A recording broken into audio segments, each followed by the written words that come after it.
मतलब आपका ये बहुत बड़ा आरोप है कि वो जो मोदी मोदी होता है वो भी स्क्रिप्टेड होता है। यस यस यस, सारा मैंने लालटेन छाप राजद पार्टी नेता तेजस्वी यादव काम करने वाला लड़का है, यंग है, उसको मैंडेट मिला है, उसके साथ सरकार बनाने में बिहार के विकास के लिए। इस बार 2024 में क्या लगता है आपको, कितना सीट लेकर के आएगी जदयू? तो सम्राट चौधरी पर इधर पागलपन सवार है, वो अनाप शनाप बोलते जा रहे हैं, उनको अपना वजूद और अपना वक़ात पता नहीं है। जबकि 25 में जो चुनाव हमारा विधानसभा का होगा उसमें भाजपा का बिहार में कहीं अता पता नहीं रहे हैं। और परिवारवादी नेता बिहार में सम्राट चौधरी जी, लालू जी और नीतीश जी के कद को कभी छोट नहीं कर सकते। इंडिया बनने के बाद एनडीए का हवा उड़ जाएगा। राजीव गौतम और आप देख रहे हैं धमाल इंडिया न्यूज। अभी हमारे साथ हैं सीतामढ़ी जिले के जदयू के मुख्य प्रवक्ता प्रोफेसर अमर सिंह जी, और इनसे हम आज बात करेंगे वर्तमान बिहार के हालात और राजनीति पे, क्योंकि जो है अभी 2024 नज़दीक आने वाला। तो सबसे पहले आपका स्वागत है। आपका भी बहुत बहुत स्वागत। ये सम्राट जी कहते हैं कि बिहार से क्लीन स्वीप होगी, क्या कहना चाहेंगे? देखिए, सम्राट जी स्वयं शकुनी जी के पुत्र हैं और पार्वती जी के, और वो दोनों राजनीति में पहले से थे और विरासत में उनको राजनीति मिली है। परिवारवाद के सबसे बड़े नमूने भाजपा में सम्राट चौधरी हैं। सम्राट चौधरी इधर कुछ दिनों से अनाप शनाप बोलते जा रहे हैं और वो नीतीश कुमार और लालू जी के ऊपर भी कटाक्ष करते हैं। जिस तरह की अमर्यादित भाषा का प्रयोग सम्राट चौधरी जी राजनीति में करते आ रहे हैं, उसे राजनीति दूषित होती जा रही है। उनके पुत्र के उम्र के हैं, लालू जी हों या नीतीश जी हों। नीतीश जी ने 18 वर्षों में बिहार का सर्वांगीण विकास किया है और वो विकास चमक रहा है, चाहे सड़क के रूप में चमके या बिजली के रूप में चमके या कानून के शासन के रूप में चमके या सुशासन के रूप में चमके। वो सुशासन के रूप में जाने जाते हैं और बिहार में सुशासन के द्वारा सभी क्षेत्रों का सर्वांगीण विकास हुआ। रहा सम्राट चौधरी जी की बात, तो सम्राट चौधरी पर इधर पागलपन सवार है, वो अनाप शनाप बोलते जा रहे हैं, उनको अपना वजूद और अपना वक़ात पता नहीं है कि नीतीश कुमार जी राष्ट्रीय फलक पर चमकने वाले नेता हैं, लालू जी राष्ट्रीय फलक पर चमकने वाले नेता हैं, लेकिन सम्राट चौधरी जी को इधर क्या सूंघ गया है पता नहीं कि वो क्यों ऐसा बोलते हैं। और बराबर वो नीतीश कुमार और लालू जी के ऊपर ही बोलते हैं और बिहार सरकार के ऊपर बोलते हैं, जबकि उनके पिताजी नीतीश कुमार जी के साथ और लालू जी के साथ राजनीति कर चुके हैं और उनके वजूद को जान चुके हैं। सम्राट चौधरी जी इधर अनाप शनाप इसलिए भी बोल रहे हैं कि उन्हें लगता है कि बिहार में उनको मुख्यमंत्री भाजपा बना देगी, जबकि 25 में जो चुनाव हमारा विधानसभा का होगा उसमें भाजपा का बिहार में कहीं अता पता नहीं रहेगा। इंडिया बनने के बाद एनडीए का हवा उड़ जाएगा। एनडीए के झोली में कोई ऐसा वोट नहीं है जो धर्म के आधार पर वो अंधभक्त बना करके अब ज़्यादा दिन प्रधानमंत्री नरेंद्र मोदी जी ठग नहीं सकते हैं। और परिवारवादी नेता बिहार में सम्राट चौधरी जी, लालू जी और नीतीश जी के कद को कभी छोट नहीं कर सकते। ये इंडिया जो टीम का गठन हुआ है, सबसे पहले उसमें से केजरीवाल ही लगता है निकल चुके हैं। अभी नीतीश कुमार जी गए थे दिल्ली, जिसमें खबर आ रही है कि न वो केजरीवाल से मिले हैं न वो खड़गे जी से मिले हैं और वापस आ गए। इसको लेकर के भी कुछ अलग कयास लगाए जा रहे हैं। नीतीश कुमार जी आंख दिखाने गए थे, आंख दिखा करके उन्होंने सीधा, चूँकि अटल बिहारी वाजपेयी जी की पुण्यतिथि थी और अटल बिहारी वाजपेयी जी एक तरह से राजनीतिक गुरु रहे हैं नीतीश जी के, उनके प्रति जो श्रद्धा का भाव था उसके चलते अटल बिहारी वाजपेयी जी को माल्यार्पण कर श्रद्धांजलि देकर और आंख दिखा करके वो पटना आए।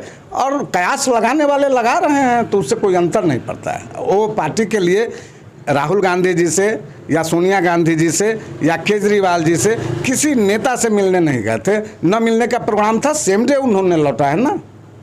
अच्छा, जब ये इंडिया टीम का गठन हुआ है, बीजेपी की तरफ से कहा जा रहा था कि इससे पहले भी एक ईस्ट इंडिया कंपनी आई थी जो कि भारत को गुलाम बना गया। ये इंडिया जो बन रही है, कहीं फिर से वो भारत को गुलाम बनाने की साजिश तो नहीं है? देखिए, इंडिया को अब कोई विश्व की ताकत गुलाम नहीं बना सकती है और ईस्ट इंडिया को भारत में आने का जो ऐतिहासिक पृष्ठभूमि है, उस पृष्ठभूमि को शायद वो लोग नहीं पढ़ पाए हैं, हम लोग पढ़ पाए हैं इसको। धीरे धीरे व्यवसाय करते करते उन्होंने यहाँ शासन स्थापित चोरी से, चुपके से और छिपकर और दगाबाजी करके किया। ईस्ट इंडिया कंपनी से कोई तुलना यहाँ नहीं है। अब कैसे कर रहे हैं ईस्ट इंडिया कंपनी? एफडीआई तो वो ला रहे हैं, एफडीआई वो ला रहे हैं, फॉरेन इन्वेस्टमेंट भारत में करा रहे हैं और सारे विदेशियों को मेक इन इंडिया के तहत भारत में बुला रहे हैं, जबकि कोई भारी एजेंसी या भारी उद्योग धंधा वो भारत में नहीं ला पाए। तो उन पर जो आरोप है वो आरोप नीतीश कुमार जी और लालू पर और इंडिया के संगठन पर, जो इंडिया न्यूली अभी संगठन विपक्षी दलों का तैयार हो रहा है, उस पर इस तरह का सवाल करना कि इंडिया बन गया तो भारत गुलाम हो जाएगा, ये तो छोटी मानसिकता की बात हमको लगता है अपने दिमाग से। ये सोशल मीडिया पे कहीं कहीं देखने को मिलता है। मीडिया तो लगता है पीठ पत्रकारिता हो रहा है प्रिंट मीडिया में, और सोशल मीडिया ही नहीं बल्कि बड़े बड़े मीडिया चैनल भी आज जो इशारा होती है वहाँ से सूचना प्रसारण विभाग से दिल्ली से, उसके इशारे पर चल रहे हैं। और जो मीडिया आपका विरोध कर रहे थे, उनका आलोचना कर रहे थे, उनके खामियों को उजागर कर रहे थे, वैसे मीडिया को तो खरीद ही लिया अदानी ने। यही बात भी रवीश कुमार या प्रसन्न वाजपेयी जी जैसे लोग आज भी खड़े हैं इंडिया को बचाने के लिए और उनका एक एक कलई खोलने के लिए। आप लोग पढ़िए ना, उनका स्टेटमेंट पढ़िए रवीश कुमार जी के, प्रसन्न वाजपेयी जी के, कि ऐतिहासिक डाटा, इकोनॉमिकल डाटा और पॉलिटिकल डाटा जो भारत में घूमकर पिछले 3 दशाब्दियों से आया है उसका वो व्याख्या करते हैं। तो मीडिया पर आरोप है कि मीडिया केंद्रीय सूचना प्रसारण के द्वारा चलाया जा रहा है। ये बार बार खबर कभी कभी सामने आती है किसी माध्यम से कि जब भी जो नीतीश कुमार जी जब बीजेपी के साथ थे उनका सुशासन का तमगा लगा, सुशासन की सरकार थी, लेकिन जब भी वो राजद के साथ जाते हैं तो सुशासन को क्या हो जाता है, यहाँ बिहार में जो है हत्याओं का दौर शुरू हो जाता है। देखिए, नीतीश कुमार जी दूरगामी परिणाम को भी पहचानते हैं।